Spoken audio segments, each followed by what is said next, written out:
It's July 4th, 2004. You're 19 years old. You've spent your entire life leaving things behind to get here. Your home, your island, your father. And tonight, in front of 62,000 people and your entire country, you are 90 minutes away from the biggest moment of your life. Not a club final, not a friendly. The final of the European Championship in your own country, with your own flag on your chest. And by the end of the night, you will be on your knees, sobbing, live on television, in front of everyone who has ever loved you and everyone who has ever doubted you. This is the story of the night Cristiano Ronaldo cried in front of his whole country, and why that moment, not a goal, not a trophy, might be the single most important night of his entire career. Let's back up. To understand why this match broke him, you have to understand what Portugal had built leading up to it. Euro 2004 wasn't just another tournament. Portugal was hosting it. Brand new stadiums built specifically for this summer. An entire nation rearranging its life around football for a month. And Portugal had a golden generation. Players like Luis Figo, Deco, Pauleta,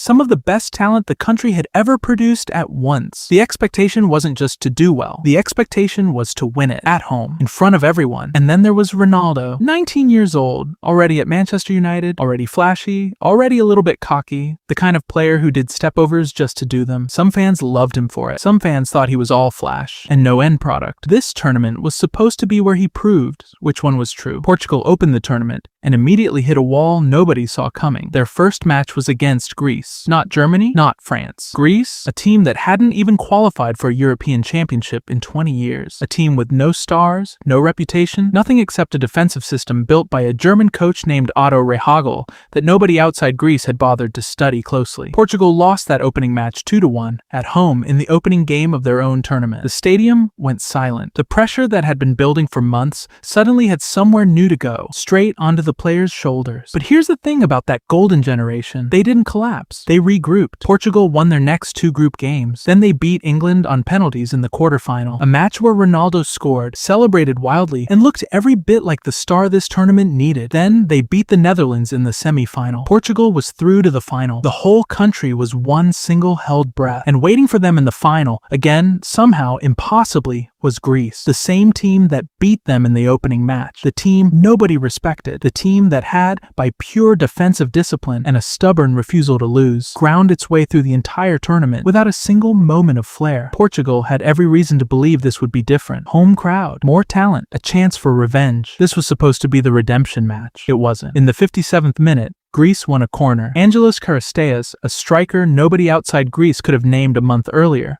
rose above the Portuguese defense and headed the ball into the net, 1-0. And that was it. That was the whole story of the match. Greece didn't try to be exciting. They didn't try to entertain anyone. They packed men behind the ball, they frustrated every single Portuguese attack, and they simply ran the clock down for the rest of the game. You could feel the entire stadium getting quieter as the minutes ticked by. Portugal threw players forward. Ronaldo tried everything. Dribbles, crosses, shots from range, the kind of desperate creativity you throw at a locked door, hoping something eventually works. Nothing worked. Greece's backline held, and held, and held. When the final whistle blew, Greece's players collapsed onto the pitch in disbelief at what they'd just done. A team with no business winning a European Championship had just won it, on Portuguese soil in front of the Portuguese crowd, wearing down one of the most talented squads in the tournament through sheer stubbornness. And on the other side of the pitch, Ronaldo dropped to his knees. This wasn't a quiet, dignified defeat. Cameras caught him sobbing, his face buried, his teammates trying to console him, unable to say anything that would actually help. He was 19. This was supposed to be his coronation, the tournament where the world stopped seeing him as a flashy kid with tricks and started seeing him as a serious player. Instead, he was on his knees in his own country's biggest stadium, grieving in front of millions of people, because his team had just lost the final they were supposed to win to the one opponent nobody had taken seriously. Think about what that moment actually contains. This wasn't heartbreak over a missed personal chance. Portugal had built entire stadiums for this tournament. The country had reorganized itself around this summer, and it all ended with a header from a player nobody remembered in the 57th minute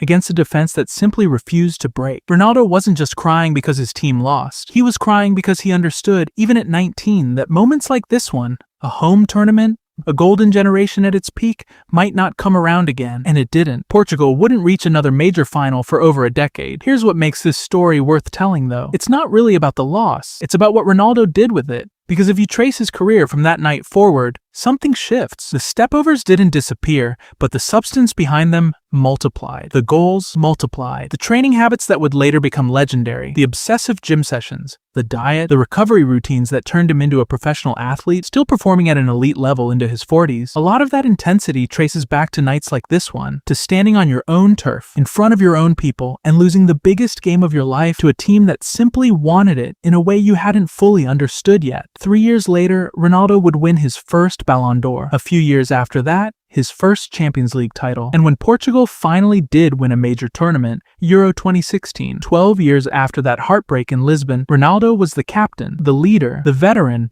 carrying a golden generation of his own. He didn't even finish that final on the pitch. He went off injured in the 25th minute, and instead of sitting quietly on the bench, he spent the rest of the match on the sideline, coaching, shouting instructions, refusing to be a passive observer in his own story ever again. Portugal won that final 1-0, and this time, when the whistle blew, it was Ronaldo celebrating on the pitch, not crying on his knees. That's the real arc here. Not a 19-year-old kid losing a final. A 19-year-old kid learning in the most public and painful way possible exactly how much losing hurts, and deciding he was never going to feel that particular kind of pain again if he could help it. Every single one of those insane training routines people mock him for now. The ice baths, the six-pack at 40, the refusal to ever coast. You can trace a straight line back to a stadium in Lisbon in 2004, and a 19-year-old boy who cried in front of his whole country and quietly promised himself it would be the last time. He kept that promise for a long time, but that's a story for another video.